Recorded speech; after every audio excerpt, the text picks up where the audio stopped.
quero falar hoje sobre o amparo de Deus em tempos de crise. Momentos de crise, momentos difíceis, em todos os sentidos.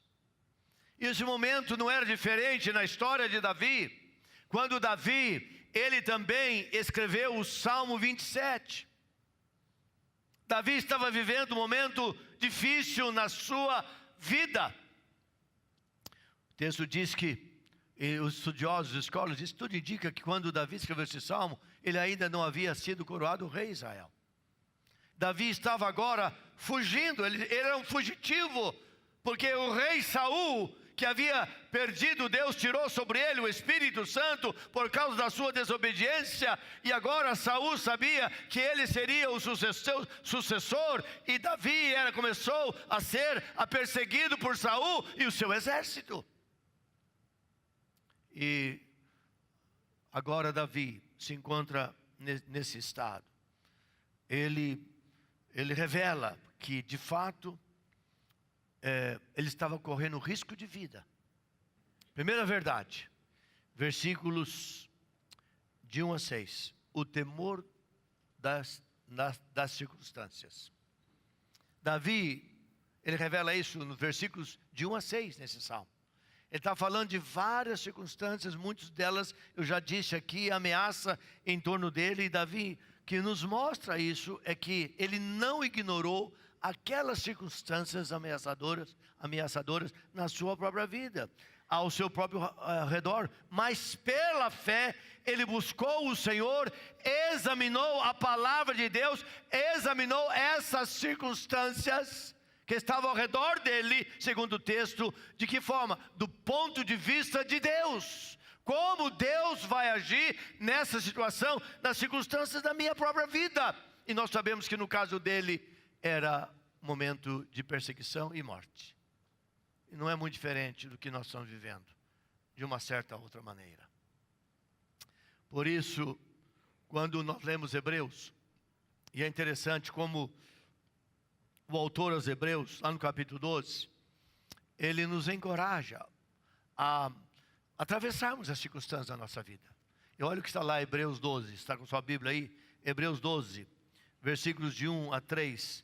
Olha o que diz o texto de Hebreus 12, de 1 a 3. Diz assim, esse capítulo, ele está no contexto do capítulo 11, que fala dos grandes heróis da fé.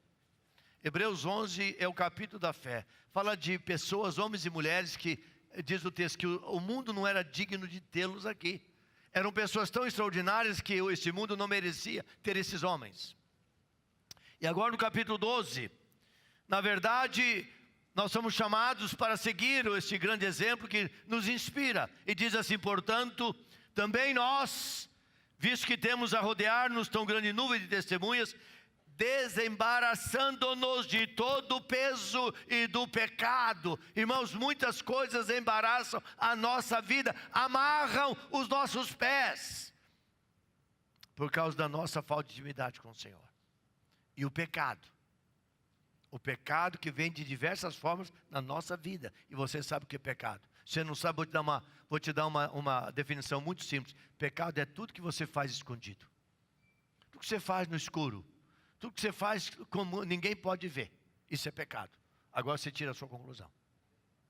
Isso é que desagrada o coração de Deus. Porque aquilo que é legal eu posso fazer na frente da minha mulher, posso fazer na frente do pastor que aqui estão, posso fazer na sua própria frente, na frente de qualquer pessoa da polícia, de qualquer pessoa que seja. Isso é legal. Coisa nenhum traficante traficando no meio da rua. Embora o negócio está ficando tão feio que daqui a pouco ele vai começar a ver cara vendendo cocaína no meio da rua. Tudo é meio escondido. Nenhum filho vai falar para o pai assim, pai, eu vou te roubar. Hoje, não deixe dinheiro na carteira, eu vou te roubar, porque eu preciso comprar cocaína. Não, ele pega o dinheiro do pai quando o pai menos espera, quando o pai vai pagar o negócio, cadê o dinheiro? Sumiu. Aí ele vai na mulher e fala, mas como que você pega o dinheiro do meu bolso, meu bem? Eu não peguei dinheiro, você pegou tal coisa. Até descobrir que é o filho. Então presta atenção, irmãos.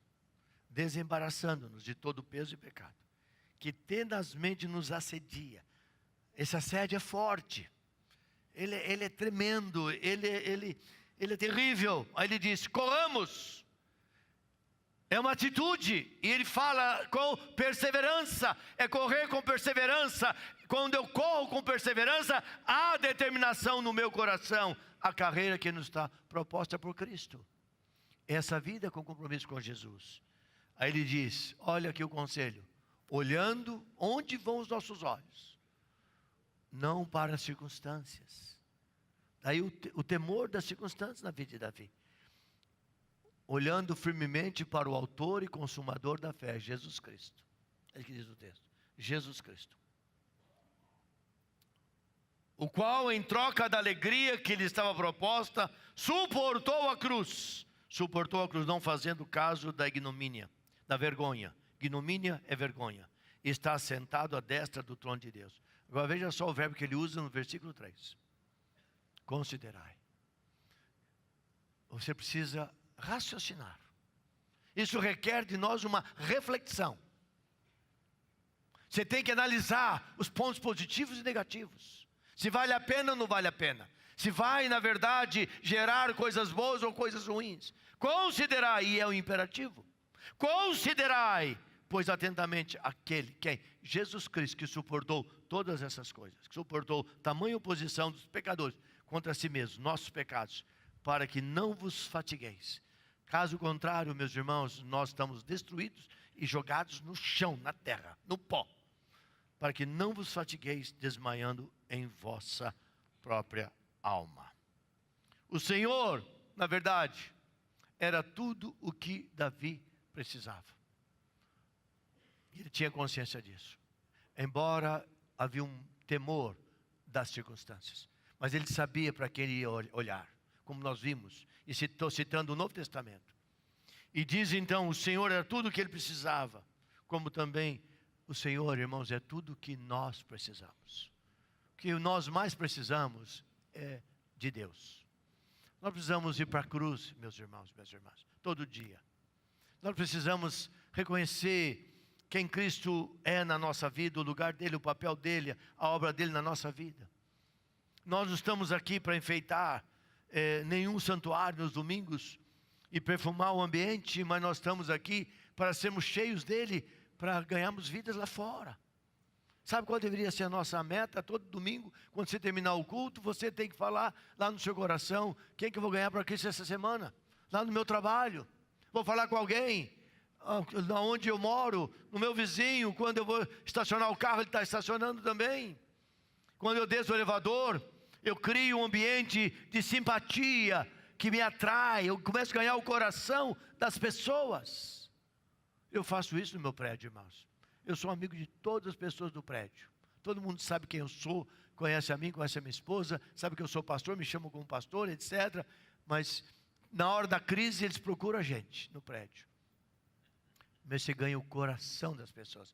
Eu nunca cheguei, vou falar com você, se você não entregar o coração para Jesus, você vai para o inferno. Isso é loucura, isso não é pregação do Evangelho.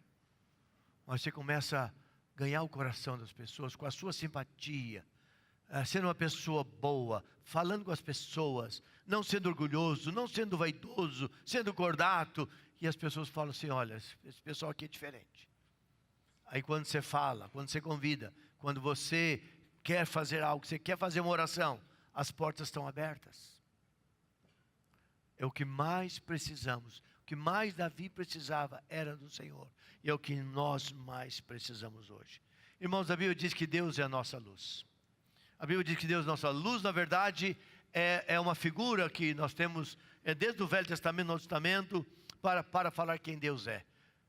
Por que precisamos? Nós não precisamos andar na escuridão, na incerteza. As circunstâncias estão aí. Deixam elas em volta de nós.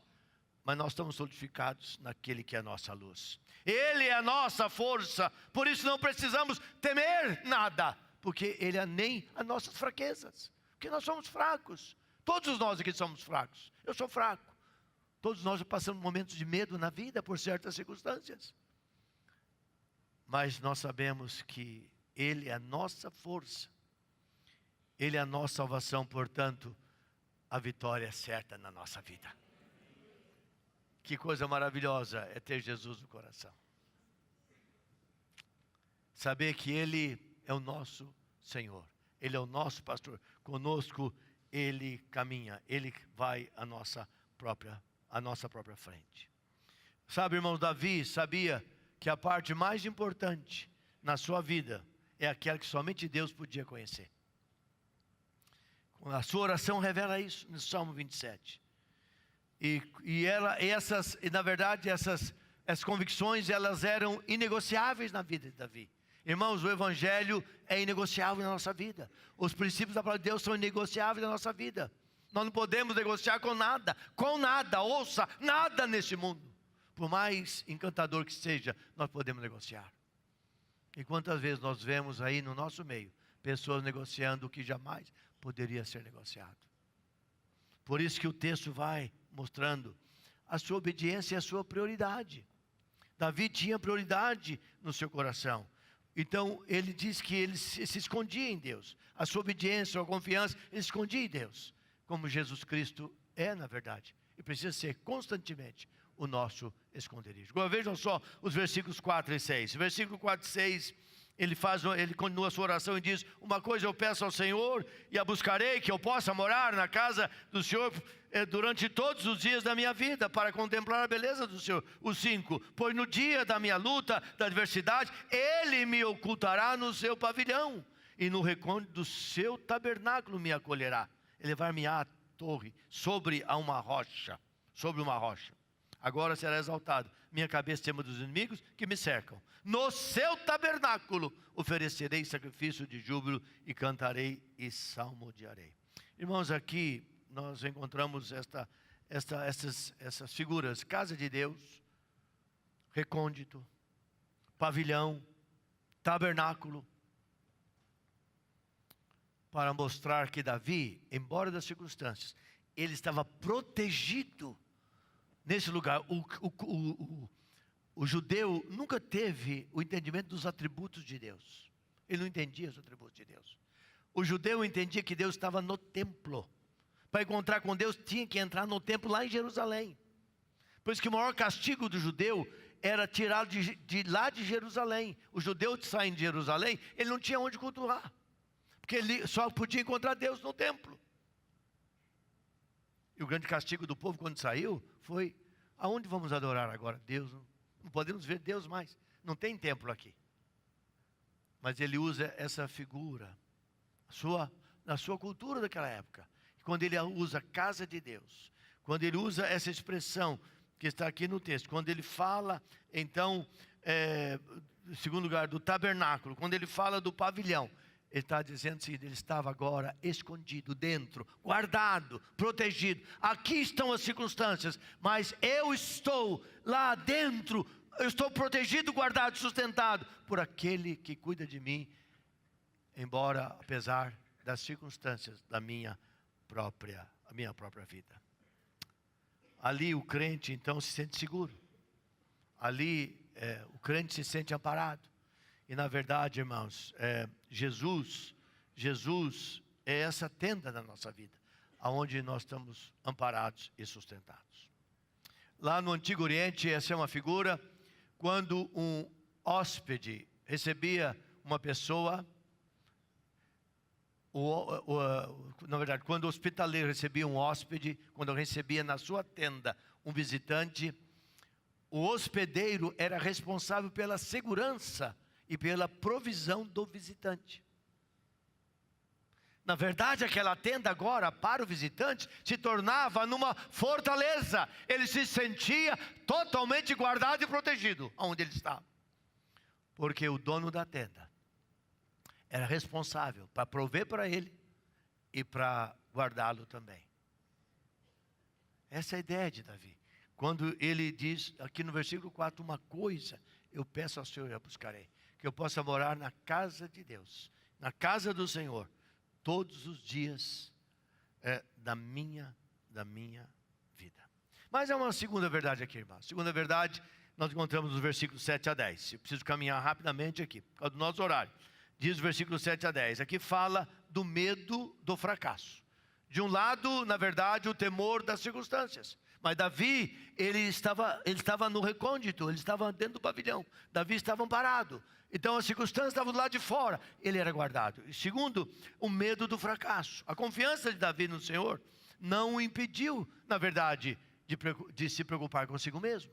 Que pode acontecer comigo. Mas o texto continua mostrando que uma coisa era contemplar o Senhor e a outra bem diferente é ver o inimigo se aproximando. E agora, qual é a atitude nossa diante dessa ameaça? Porque nós estamos vendo Deus que nos ampara em tempos de dificuldades, em tempos difíceis, em tempos de ameaça, em tempos de crise, em tempos de dor. Então, na verdade, quando Davi entende isso, ele clama ao Senhor. Ele busca o Senhor. Sabe por quê? Porque ele tinha intimidade com Deus. Ele não era um religioso que agora estou perdido, não sei o que vou fazer. Ele sabia quem Deus era na sua vida. E ele clama, diz o texto, que ele clama ao Senhor. Ele busca ao Senhor nesse momento. E ele pede a bênção do Senhor. E o Senhor responde, porque ele sabia que o Senhor iria responder. E quando ele escreve o Salmo 18, ele diz sobre isso. Quando lá ele dizia assim: mas na minha angústia invoquei ao meu Deus. E ele lá do seu santo templo ouviu o meu clamor. E o meu clamor lhe penetrou os ouvidos. E lá onde ele estava, ele responde, como está no texto, você acabou de ver. É isso que a palavra de Deus nos ensina. O Senhor fala da grande resposta. Diz então, ele do seu templo ouviu a minha voz. E o meu clamor lhe penetrou os seus ouvidos. E ele trouxe então a grande resposta. Deus trouxe a grande resposta para o coração do rei, que não era rei ainda, futuro rei que era Davi naquele momento da sua própria vida. Então, irmãos, não há razão para nós temermos o fracasso. Há temor, há medo, nós temos medo do fracasso. Quem é que não teve medo aqui? Todos nós temos medo. Eu me recordo uma ocasião que eu fui, primeira viagem que eu fiz a Israel em 1977, no mesmo tempo que eu estava lá, Anwar Sadat, que era o presidente do Egito, foi para Israel. E aquela amizade de um árabe com o governo de Israel, que é judeu, por causa da crise ali no Oriente Médio e a situação toda da Palestina, causou uma revolta dos árabes contra os judeus. E na verdade cancelaram os voos, o exército foi para a rua, e eu estava sozinho, a Wanda tinha ficado sozinha em Londres, onde nós morávamos, e eu fui para aquela viagem. E eu entrei no estado de profundo medo. Eu não podia voltar. Não tinha como voltar. Eu fui numa agência para antecipar minha passagem, porque eu vi o perigo. Olha, nem entre nem sai avião daqui. Você vai ter que viajar no dia que você tem que viajar. Irmãos, eu fiquei muito, muito assustado. Eu falei, e agora? Se estourar uma guerra aqui? Eu sou um estrangeiro aqui. Eu vou morrer aqui. Minha família, nossa, Sara Priscila, era uma menina pequenininha de colo, que ficou com a Wanda em Londres. Meus pais aqui no Brasil, passei muito medo. O medo do fracasso da vida. E do lado de fora da cidade de Jerusalém, no muro de Jerusalém, há um jardim, há um gramado muito bonito. Era final de tarde, o sol estava baixando. Eu fui sozinho, peguei minha mochila, caminhando antes de ir para o hotel. Numa segurança muito grande, me ajoelhei naquele lugar. Os carros passando, esses tanques de guerra passando, esse barulho de ambulância, de soldados, para lá e para cá, o povo gritava, uma situação terrível. Irmãos, eu me lembro como se fosse hoje, me ajoelhei ali sozinho. Falei, Senhor, eu não tenho outra esperança, a não ser essa que vem de Deus na minha vida. Eu me senti o medo do fracasso. E sabe, irmãos, o que aconteceu comigo? Quando eu voltei para Deus, nessa experiência, eu senti um grande alívio no meu coração. Me ajoelhei como uma pessoa derrotada, amedrontada, mas levantei como um gigante da fé. Fui para o hotel, no outro dia eu tinha que ir para a região do Negueb, peguei o micro-ônibus que levava a gente para aquelas visitas, e fui para lá, etc. E graças a Deus nada aconteceu. Anwar Sadat voltou para o Egito e tudo voltou à normalidade. Voltei para casa lá em Londres. Mas há momentos na nossa vida, irmãos, em que bate nosso peito o medo, ou na verdade o medo é do fracasso. Por isso que o versículo 8 e 9, olha o que diz: ao meu coração me ocorre: buscai minha presença. Buscarei, pois, Senhor, a tua presença. Versículo 9: não me escondes, Senhor, a tua face. Não rejeites com ira o teu servo. Tu és o meu auxílio. Não me recuses, nem me desampares, ó Deus da minha salvação. E mais do que isso, versículo 10 vai nos mostrando o cuidado de Deus sobre a nossa vida. E diz assim: porque se o meu pai e a minha mãe me desampararem, diz o versículo, o Senhor me acolherá. Irmãos, nós sabemos aqui, todos nós somos pais, aqui sabemos que é muito difícil você abrir mão dos seus filhos. Você dá a sua vida pelos seus filhos. E quando se torna avô, avó, é pior ainda, você dá para os filhos e para os netos. Talvez você não dê a sua vida para as pessoas mais velhas, mas você vai dar pelos seus netos, pelos seus filhos. Raramente um pai e a mãe abrem mão pelos seus filhos. Mas ainda que o pai e a mãe façam isso, ele está dizendo: se por acaso meu pai e minha mãe me desamparar, o Senhor me acolherá. E há um texto de Isaías, no capítulo 49, o versículo 15, que revela, na verdade, essa palavra tremenda de proteção de Deus sobre nós. Por que o medo do fracasso? Diz assim, versículo 15 de Isaías 49. Acaso pode uma mulher esquecer-se do filho que ainda mama? Imagina só um bebezinho, 7 meses, 8 meses, a mãe amamentando essa criança. Pode essa mulher esquecer essa criança? De sorte que não se compadeça do filho do seu ventre? Vai abandonar aquela criança que ela gerou durante 9 meses? Aí o texto diz: mas ainda que esta mãe viesse a se esquecer dele, eu todavia não me esquecerei de ti. Que promessa do cuidado de Deus sobre a nossa vida. E por que temer o fracasso?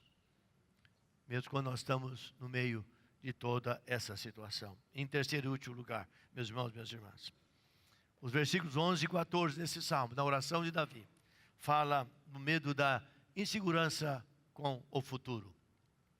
A insegurança do futuro. Versículo 11 ao versículo 14. Eu tenho uns livros de Andrew Bonar. Esse foi um teólogo, pastor, muito famoso na Escócia. E ele teve na sua época um grande papel como um pastor de uma grande igreja, um teólogo que ensinava muito, ensinava em seminário. E certa vez ele fez uma afirmação que me marcou para sempre. Ele disse o seguinte: temos que permanecer tão vigilantes depois da vitória quanto antes da batalha. Qual era o problema de Davi aqui? É que se ele derrotasse o inimigo a primeira vez, o inimigo poderia voltar para casa, se armar 2 vezes mais, arregimentar outros soldados, fazer uma investida agora para destruir o inimigo. Então Davi, ele estava sabendo o seguinte, que na sua força, ele tinha insegurança do futuro. Ele não tinha certeza. Por isso que Bonar disse: não vamos esquecer de que uma vez que você tendo a vitória, está tudo tranquilo. O que ele fala aqui? Ele disse: vamos permanecer vigilantes depois da vitória, quanto antes da batalha. Porque o inimigo pode voltar. Para destruir. Voltar para quebrar as coisas. É isso que diz o texto. Por isso, irmãos, Davi sabia que a sua vitória estava nas mãos desse Deus que é poderoso e pode todas as coisas. Ele pede orientação ao Senhor.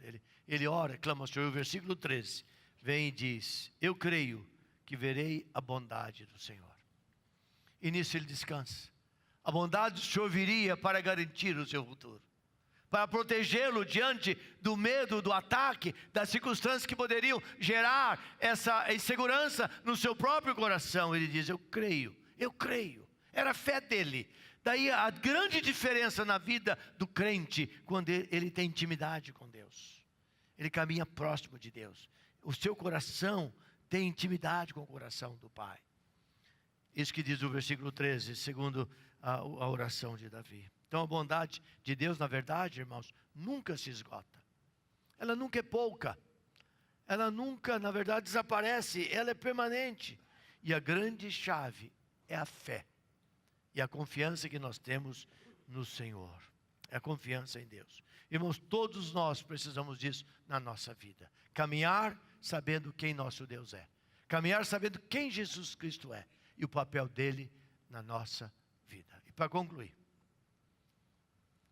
Billy Graham começou o seu ministério em 1959, 60 e 62. Ele foi fazer uma grande cruzada em Los Angeles, na Califórnia. Billy Graham pregava várias noites numa semana, talvez de todas as noites numa semana, alugava um grande estádio para milhares de pessoas. O único pregador do mundo que falou para bilhões de pessoas foi Billy Graham. Ele já falou para bilhões de pessoas ao mesmo tempo.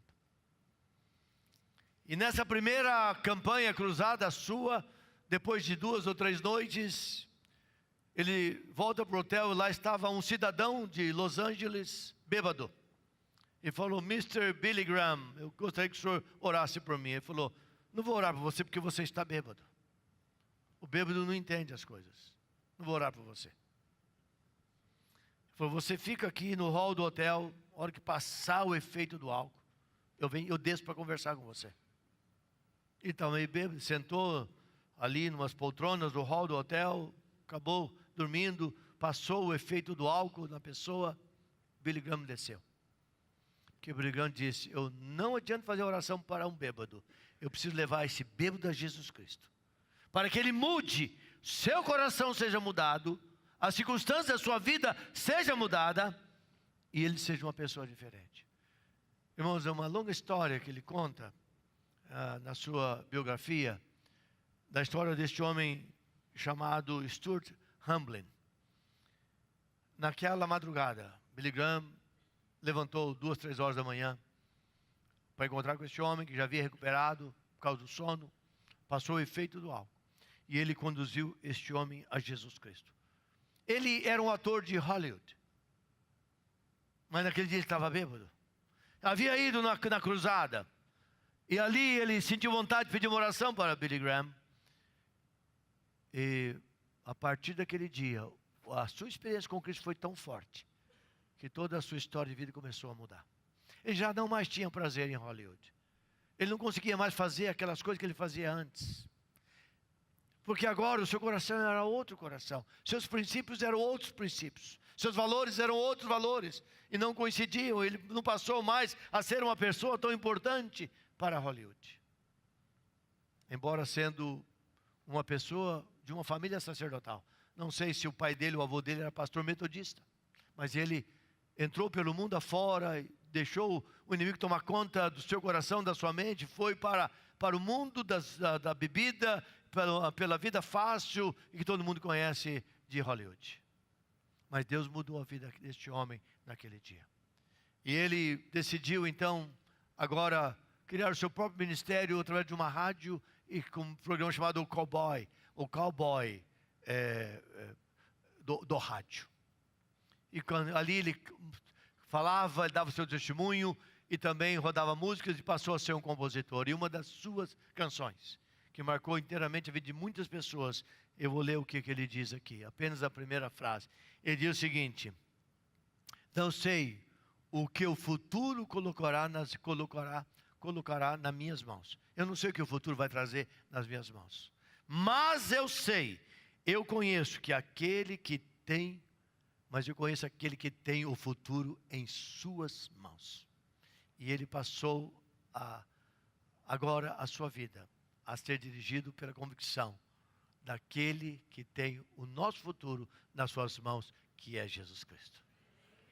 Meu irmão, minha irmã, você que entrou aqui hoje à noite, eu não sei quantos aqui já se renderam a Jesus de verdade. Quem sabe alguém que veio aqui pela primeira vez nunca se entregou sua vida para Cristo. Você viu como é importante quando nós firmamos a nossa fé, nossa confiança em Deus. Quando nós não somos religiosos, mas nós somos pessoas que sabemos quem Cristo é na nossa vida e o que Ele gera e produz no nosso coração. E se nós temos Jesus como Salvador e Senhor na nossa vida, se Ele é o nosso Salvador, então o futuro é o nosso aliado. E se o futuro é o nosso aliado, nós não temos mais nada a temer, porque Ele irá nos conduzir na sua perfeita e agradável vontade. Pai, muito obrigado por essa noite, pela vida dos irmãos que aqui estão, das irmãs. E levanta aqui um povo forte, e um povo destemido e corajoso, para o teu louvor e para a tua glória. É o que nós te pedimos. Em nome de Jesus. Amém e amém, amém.